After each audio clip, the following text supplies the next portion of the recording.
Hello my dear students, ಎಲ್ಲರೂ ಹೇಗಿದ್ದೀರಾ? ನನಗೆ ಗೊತ್ತಿದೆ ತುಂಬ ಕ್ಯೂರಿಯಸ್ ಆಗಿದ್ದೀರಾ ಅಂತ ಹೇಳ್ಬಿಟ್ಟು. ಯಾಕಂತಂದರೆ ಕ್ವಾರ್ಟರ್ಲಿ ಟೆಸ್ಟ್ 1 ಇನ್ನೇನು ಕೆಲವೇ ದಿನಗಳಲ್ಲಿ ಹತ್ತಿರ ಬರ್ತಾ ಇದೆ. ನೀವು ಫಸ್ಟ್ ಇಯರಲ್ಲಿ ಇದ್ದಿರಬಹುದು, ಸೆಕೆಂಡ್ ಇಯರಲ್ಲಿ ಇದ್ದಿರಬಹುದು. ಈ ಎಕ್ಸಾಮ್ ಟಿಪ್ಸ್ಗಳು ತುಂಬಾ ಇಂಪಾರ್ಟೆಂಟು. ಇದನ್ನು ಹೇಳ್ಕೊಡಕ್ಕಂತ ಹೇಳ್ಬಿಟ್ಟು ನಾನು ನಿಮ್ಮ ಶ್ವೇತಾ ಮೇಡಮ್ ಬಂದಿದ್ದೀನಿ. ಸೊ ನನಗೆ ಗೊತ್ತು ಫಸ್ಟ್ ಇಯರಲ್ಲಿ ಇದ್ದವರಿಗೆ ಇದು ಫಸ್ಟ್ ಟೆಸ್ಟ್ ಆಗಿರೋದ್ರಿಂದ ಸ್ವಲ್ಪ ಹೆದರಿಕೆ ಇರುತ್ತೆ, ಕೆಲವರಿಗಂತೂ ಜಾಸ್ತಿನೇ ಹೆದರಿಕೆ ಇರುತ್ತೆ. ಡೋಂಟ್ ವರಿ, ನಾನು ಕೊಡುವಂತಹ ಟಿಪ್ಸ್ಗಳನ್ನು ತಗೊಂಡು ಅದ್ರ ಪ್ರಕಾರ ಕ್ವಶನ್ಗಳನ್ನು ಅಟೆಂಡ್ ಮಾಡಿ ಪಕ್ಕಾ ಹೇಳ್ತೀನಿ, ಚೆನ್ನಾಗಿ ಎಕ್ಸಾಮನ್ನು ಬರಿತೀರ. ತುಂಬ ಡಿಫ್ರೆನ್ಸ್ ಇದೆ. ಇವಾಗ ಒಂದು ಯುದ್ಧಕ್ಕೆ ರೆಡಿ ಆಗೋದೇ ಬೇರೆ ಥರ, ಆ ಯುದ್ಧನ ಅಲ್ಲಿ ಆನ್ ಸ್ಪಾಟಲ್ಲಿ ಯಾವ ಥರ ನಾವು ಅಟೆಂಪ್ಟ್ ಮಾಡ್ತೀವಿ ಅನ್ನುವಂಥದ್ದು ಅದೇ ಬೇರೆ ಥರ. ಕರೆಕ್ಟ್ ಅಲ್ವಾ? ಎಕ್ಸಾಮು ಹಾಗೆ, ನೀವು ತುಂಬ ಚೆನ್ನಾಗಿ ಪ್ರಾಕ್ಟೀಸ್ ಮಾಡಿರ್ತೀರ, ಹೇಳ್ತೀರಾ ನಾನು ಫುಲ್ ಡೇ ನಿದ್ದೆ ಬಿಟ್ಬಿಟ್ಟು ಎಲ್ಲದನ್ನೂ ಓದ್ಕೊಂಡಿದ್ದೀನಿ ಅಂತ. ಆದರೆ ಎಕ್ಸಾಮ್ಗೆ ಹಾಲಿಗೆ ಹೋದಾಗ ಕೆಲವೊಂದು ನೆನಪಿಗೆ ಬರೋದಿಲ್ಲ. ಕರೆಕ್ಟ್ ಅಲ್ವಾ? ಅವಾಗ ಏನು ಮಾಡಬೇಕು, ಹೆಂಗೆ ಅದನ್ನು ರಿಕಾಲ್ ಮಾಡಬೇಕು, ಯಾವ ರೀತಿಯಾಗಿ ಸ್ಮಾರ್ಟ್ ಪ್ರಿಪ್ರೇಷನ್ನ ಮೊದಲೇ ಮಾಡ್ಕೊಂಡು ಹೋಗಿರಬೇಕು, ಎಕ್ಸಾಮ್ ಹಾಲಲ್ಲಿ ಏನು ಮಾಡಬೇಕು ಅನ್ನೋದನ್ನು ಇವತ್ತಿನ ಈ ವಿಡಿಯೋದಲ್ಲಿ ನಾನು ಹೇಳ್ತೀನಿ. ಎಂಡ್ ತನಕ ನೋಡಿ. ಅದೇ ರೀತಿಯಾಗಿ ನಿಮಗೆ ಈ ಕ್ಲಾಸ್ ಇಷ್ಟ ಆದರೆ ಒಂದು ಲೈಕನ್ನು ಕೊಡಿ. ಆ್ಯಂಡ್ ದೆನ್ ರೆಡಿ ಆಗಿದ್ದೀರಾ ಇಲ್ವಾ ಅನ್ನೋದನ್ನು ಬೇಗ ಬೇಗ ಕಮೆಂಟ್ ಬಾಕ್ಸಲ್ಲಿ ಕಮೆಂಟ್ ಮಾಡಿ. ಕ್ಲಾಸ್ ಕೇಳೋಕ್ಕೆ ರೆಡಿನಾ? Yes, will start. ಸೊ ಇವಾಗ ಮೇನ್ ಆಗಿ ಏನು ಅಂತಂದರೆ ಟೈಮ್ ಮ್ಯಾನೇಜ್ಮೆಂಟ್. ಅದಕ್ಕಿಂತನೂ ಮೊದಲು why this exam tips matter ಅಂತಂದರೆ ಆವಾಗಲೇ ಹೇಳಿದೆ, ಎಕ್ಸಾಮಿಗೆ ಚೆನ್ನಾಗಿ ಪ್ರಿಪೇರ್ ಆಗಿ ಹೋಗಿರ್ತೀರ, ಅಲ್ಲಿ ನೆನಪಿಗೆ ಬರೋದಿಲ್ಲ, ಹೆದರಿಕೆ ಆಗುತ್ತೆ, ಫಸ್ಟ್ ಎಕ್ಸಾಮ್ ಆಗಿರುತ್ತೆ, ಗಡಿಬಿಡಿ ಆಗುತ್ತೆ. ಇದೆಲ್ಲದನ್ನು ಹೇಗೆ ದೂರ ಮಾಡುವಂತಹ ಅನ್ನುವಂತಹ ಸ್ಮಾರ್ಟ್ ಸ್ಟ್ರಾಟಜಿನ ನಾನಿಲ್ಲಿ ಹೇಳ್ಕೊಡ್ತೀನಿ.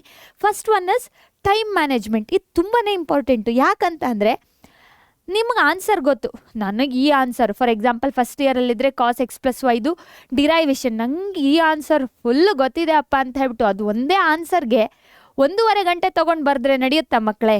ಇಲ್ಲ ಅಲ್ವಾ? ಸೊ ಎಷ್ಟು ಸ್ಮಾರ್ಟಾಗಿ ಟೈಮನ್ನು ಯುಟಿಲೈಸ್ ಮಾಡ್ಕೊಳ್ತೀವಿ ಅನ್ನುವಂಥದ್ದು ತುಂಬಾ ಇಂಪಾರ್ಟೆಂಟು. 1.5 ಗಂಟೆ ಎಕ್ಸಾಮ್ ಇರುತ್ತೆ.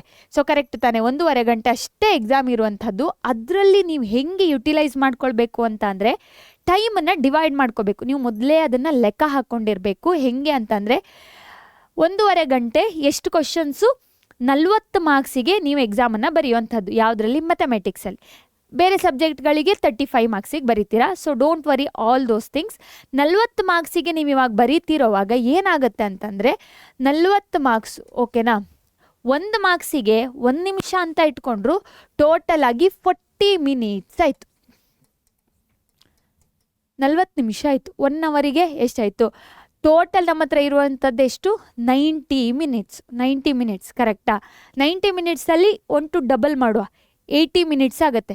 ಅಂದರೆ 1 ಮಾರ್ಕ್ಸಿಗೆ ನೀವು 1 ಮಾರ್ಕ್ಸಿಗೆ ಕಡಿಮೆ ಅಂತ ಅಂದರೂ 2 ಮಿನಿಟನ್ನು ಯುಟಿಲೈಸ್ ಮಾಡ್ಕೋಬಹುದು. ಸರಿನಾ?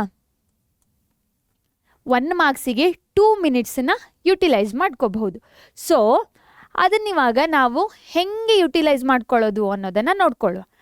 ಫಸ್ಟು ಎಷ್ಟು ಮಾರ್ಕ್ಸ್ ಕ್ವಶನ್ಸ್ ಇರುತ್ತೆ? ನಮ್ಮ ಮ್ಯಾಥಮೆಟಿಕ್ಸಲ್ಲಾದರೆ 1 ಮಾರ್ಕ್ಸಿದು 10 ಕ್ವಶನ್ಸ್ ಇರುತ್ತೆ. ನಾನು ಬ್ರೀಫ್ ಐಡಿಯಾ ಕೊಡ್ತಿರೋಂಥದ್ದು 10 ಕ್ವಶನ್ಸ್ ಇರುತ್ತೆ ಅಂತಂದರೆ 10 ಮಾರ್ಕ್ಸ್ ಆಯಿತು. 10 ಗಂಟೆಗೆ ಎಕ್ಸಾಮ್ ಸ್ಟಾರ್ಟ್ ಆದರೆ ಫಸ್ಟ್ 5 ಮಿನಿಟ್ಸನ್ನು ಬಿಟ್ಟು ಹಾಕಿ. ಫಸ್ಟ್ 5 ಮಿನಿಟ್ಸ್ ಆ್ಯಂಡ್ ಲಾಸ್ಟ್ 5 ಮಿನಿಟ್ಸನ್ನು ಬಿಟ್ಟು ರಿಮೈನಿಂಗ್ ಟೈಮಲ್ಲಿ 10ರಿಂದ 5 ನಿಮಿಷ ಫಸ್ಟಿಗೆ ಕ್ವಶನ್ ಪೇಪರ್ನ ಓದ್ಕೋಬೇಕು. ಅದನ್ನು ನಾನು ನೆಕ್ಸ್ಟ್ ಹೇಳ್ತೀನಿ. 10:05ಕ್ಕೆ ಸ್ಟಾರ್ಟ್ ಮಾಡಿದರೆ 10:25ಕ್ಕೆ this is a rough idea ಓಕೆನಾ. 25 ಅಥವಾ 10:20 ನೀವು 1 ಮಾರ್ಕ್ಸನ್ನು ಫಿನಿಷ್ ಮಾಡಿರಬೇಕು. ಅರ್ಥ ಆಯ್ತಾ? ನೆಕ್ಸ್ಟು 2 ಮಾರ್ಕ್ಸಿಂದು 3 ಕ್ವಶನ್ಸ್ ಇರುತ್ತೆ ಅಂತಂದರೆ 6 ಮಿನಿಟ್ಸು ಅಂತಂದರೆ 6 ಮಾರ್ಕ್ಸು 12 ಮಿನಿಟ್ಸು. ಸರಿನಾ? ನೆಕ್ಸ್ಟ್ 12 ಮಿನಿಟಲ್ಲಿ ನೀವು 2 ಮಾರ್ಕ್ಸನ್ನು ಕಂಪ್ಲೀಟ್ ಮಾಡಬೇಕು. 3 ಮಾರ್ಕ್ಸಿಗೆ 3 ಕ್ವಶನ್ಸ್ ಬರುತ್ತೆ ಅಂತಂದರೆ 3 × 3 9 ಮಾರ್ಕ್ಸು. ಸೊ 9 ಮಾರ್ಕ್ಸ್ ಅಂತಂದರೆ 18 ಮಿನಿಟ್ಸ್ ಸರಿನಾ? 18 ಮಿನಿಟ್ಸಲ್ಲಿ 3 ಮಾರ್ಕ್ಸನ್ನು ಕಂಪ್ಲೀಟ್ ಮಾಡಬೇಕು. ಇಲ್ಲೇ ಆಯ್ತು ನೋಡಿ, 18 + 20 ಅಂತಂದರೆ ಹಾಫ್ ಆನ್ ಅವರ್ ಇಲ್ಲೇ ಆಯಿತು ಮಕ್ಕಳೇ. ಹಾಫ್ ಆನ್ ಅವರ್ ಇದಕ್ಕಾಯ್ತು. ಉಳಿದಿರುವಂಥ 15 ನಿಮಿಷ 15 ಮಾರ್ಕ್ಸು ಅಂತಂದರೆ ಇನ್ನು ಅರ್ಧ ಗಂಟೆ 1 ಮಾರ್ಕ್ಸ್ 5 ಮಾರ್ಕ್ಸಿಗೆ ಅಟೆಂಡ್ ಮಾಡಲಿಕ್ಕೆ. ಈ ಥರ ಡಿವೈಡ್ ಮಾಡ್ಕೊಳ್ಳಿ. ಸೊ ನಿಮ್ಮ ವಾಚಲ್ಲಿ ಫಸ್ಟ್ 20 ನಿಮಿಷ ಯಾವುದಕ್ಕೆ 1 ಮಾರ್ಕ್ಸಿಗೆ, ನೆಕ್ಸ್ಟು 12 ನಿಮಿಷ 2 ಮಾರ್ಕ್ಸಿಗೆ, ನೆಕ್ಸ್ಟ್ 18 ನಿಮಿಷ 3 ಮಾರ್ಕ್ಸಿಗೆ. ಅದ್ರ ಒಳಗಡೆ ಆಯಿತು ಅಂತಂದರೆ ಖುಷಿನೇ, ಯು ಕ್ಯಾನ್ ಫರ್ದರ್ ಪ್ರೊಸೀಡ್, ಬೇರೆದನ್ನು ಅಟೆಂಡ್ ಮಾಡಬಹುದು. ಸೊ ಈ ಥರ ಟೈಮನ್ನು ಡಿವೈಡ್ ಮಾಡೋದು ತುಂಬಾ ಇಂಪಾರ್ಟೆಂಟು. ಇದ್ರ ಬಗ್ಗೆ ಥಿಂಕ್ ಮಾಡಿ ಎಕ್ಸಾಮ್ ಹಾಲಿಗೆ ಹೋಗಿ ಥಿಂಕ್ ಮಾಡೋದಲ್ಲ, ಮೊದಲೇ ಥಿಂಕ್ ಮಾಡಿ ಇಟ್ಕೊಂಡು ಎಕ್ಸಾಮ್ ಹಾಲಿಗೆ ಹೋಗಿ, ಓಕೆನಾ. ಅದು ಅಲ್ಲದೆ next one is read all the questions. ಇದು ಇಂಪಾರ್ಟೆಂಟು. ಯಾಕಂತ ಅಂದರೆ ನೀವು ಇವಾಗ ಫಸ್ಟಿಗೆ SSLCಯಿಂದ PUCಗೆ ಬಂದಿರ್ತೀರ, ಏನೋ ಒಂಥರ ಇರುತ್ತೆ, ಎಕ್ಸಾಮ್ ಪ್ಯಾಟರ್ನ್ ಡಿಫ್ರೆಂಟ್ ಆಗಿರುತ್ತೆ, ಇದು ಎಲ್ಲದು ಸ್ವಲ್ಪ ಕನ್ಫ್ಯೂಷನ್ಸ್ ಇರುತ್ತೆ, ಕರೆಕ್ಟಾ.